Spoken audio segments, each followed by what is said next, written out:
Picture the scene. A packed Emirates Stadium, a Premier League title that feels like it's right there within touching distance. And then, chaos. In 90 minutes, it all feels like it's slipping away. After a shocking home defeat, the question on every fan's mind is simple. Are we watching a little blip, or is this the start of a total collapse for Arsenal? So let's get into it. Look, this wasn't just another loss. As Reuters puts it, this result has seriously loosened their grip on the trophy. A potential 7-point lead, poof, it's now a fragile 4 points. And that has sent a shockwave through the league, blowing this whole season wide open. And that brings us to the big one, doesn't it? 3 league games without a win, right when it matters most.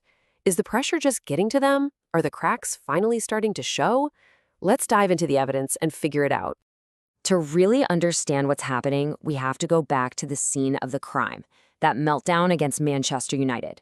We're going to do a full tactical autopsy and see what went so horribly wrong. Just look at how this match played out. It was absolute madness.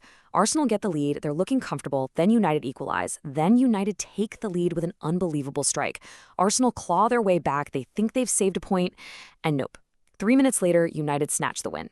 The momentum swings were just violent, and in the end, absolutely heartbreaking for Arsenal. So where did it all go wrong? Well, you can pinpoint the exact moment. The second the game, and maybe Arsenal's entire composure just shattered.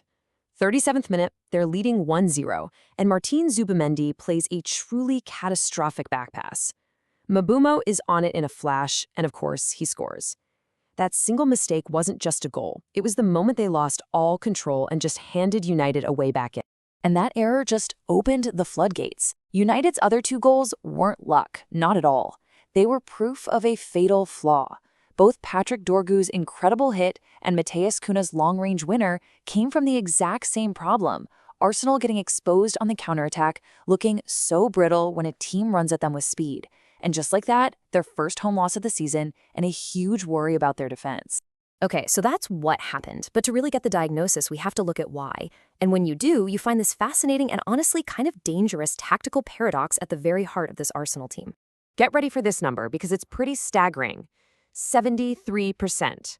In 11 of their 15 league wins, their very first goal came from a set piece. Now, they are, without question, the best team in the world from dead balls.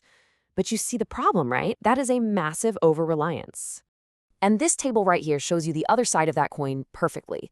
This is expected goals from open play. Basically, just a way to measure the quality of chances you create in the normal flow of a game. And look where Arsenal are. 5th, below all their main rivals. It shows they're really struggling to create great chances when they're not lining up for a corner or a free kick. So the conclusion is pretty blunt, but you can't avoid it. Arsenal's plan A, scoring from set pieces, it's world class. But when teams figure out how to stop that, what's plan B? It kind of seems like there isn't one. The proof? In the 7 games they failed to win this season, they haven't scored from a single dead ball.